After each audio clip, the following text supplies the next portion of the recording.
Olá, vamos aprender agora sobre a estrutura geológica da Terra, que é o mesmo que o embasamento rochoso da crosta.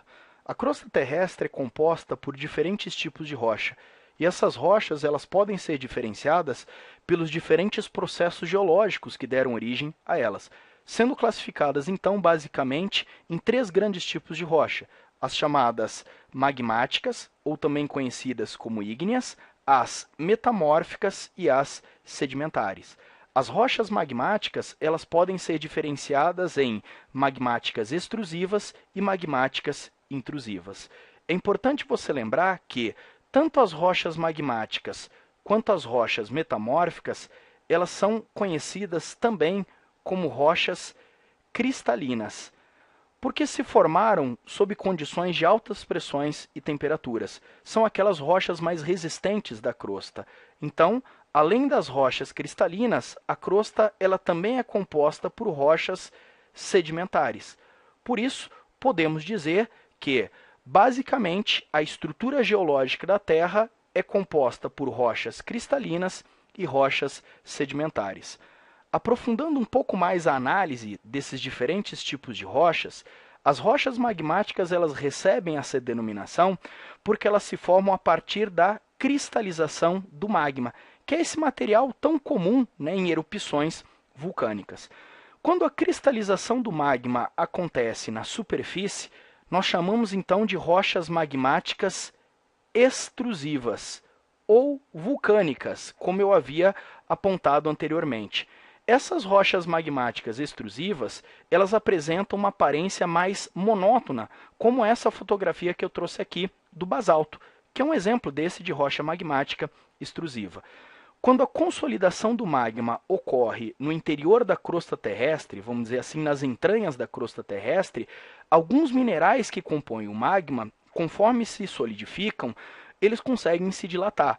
A dilatação desses minerais pode dar origem a uma rocha um pouco mais bonita, um pouco mais interessante, como o granito. O granito é um exemplo de uma rocha magmática intrusiva, que recebe essa denominação justamente porque o magma se consolidou no interior da crosta. As rochas metamórficas, elas se formam a partir da metamorfose ou da transformação de rochas pré-existentes. Essa metamorfose ou essa transformação, ela pode acontecer por causa de aumentos de pressão e temperatura. Por exemplo, temos aqui o granito, que é uma rocha magmática intrusiva, como eu havia apontado. Suponha que esse granito está situado num local de encontro de placas tectônicas, que é um ambiente onde existe intensa atividade vulcânica. De repente, um aumento de pressão e temperatura sobre esse granito pode provocar uma recombinação dos seus minerais, dando origem a uma nova rocha, como o gneiss. O gneiss é um exemplo de uma rocha metamórfica formada a partir da metamorfose ou da transformação do granito. O calcário é uma conhecida rocha sedimentar.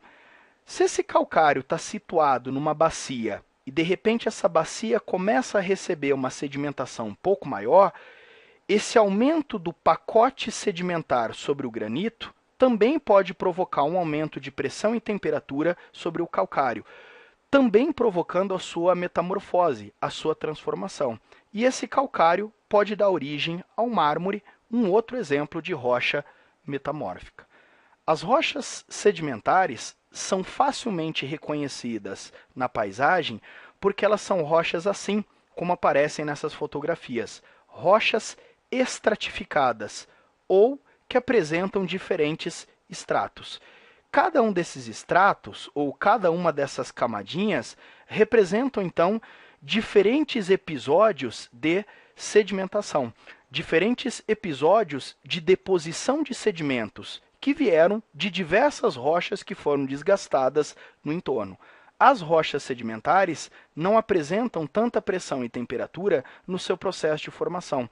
Por isso que são rochas mais friáveis, por isso que são rochas que desgastam com um pouco mais de facilidade. Tentando então diferenciar os diferentes tipos de rocha e os processos geológicos que deram origem a elas, foi criado o ciclo das rochas. Qual é a ideia? Aprendemos que a crosta é composta basicamente por três tipos de rochas: as rochas magmáticas, as rochas metamórficas e as rochas sedimentares. A origem de tudo é o magma. Quando ocorre a cristalização do magma, surgem então as chamadas rochas magmáticas. Essa rocha magmática, ela pode dar origem a uma rocha metamórfica, desde que ela sofra metamorfose ou uma transformação que está associada a aumentos de pressão e temperatura.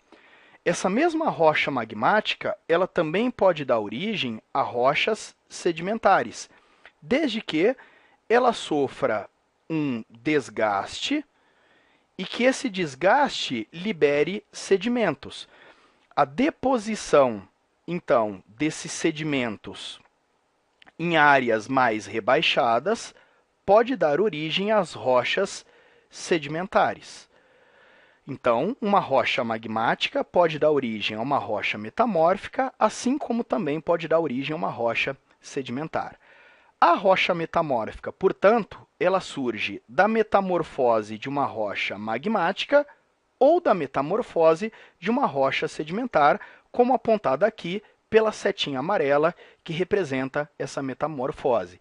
E a rocha sedimentar pode se formar tanto de sedimentos provenientes das rochas magmáticas, como também de sedimentos provenientes de rochas metamórficas, assim como de sedimentos provenientes das próprias rochas sedimentares.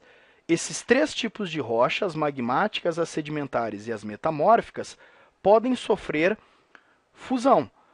A fusão delas pode, então, novamente dar origem ao magma, dando início, mais uma vez, ao ciclo das rochas.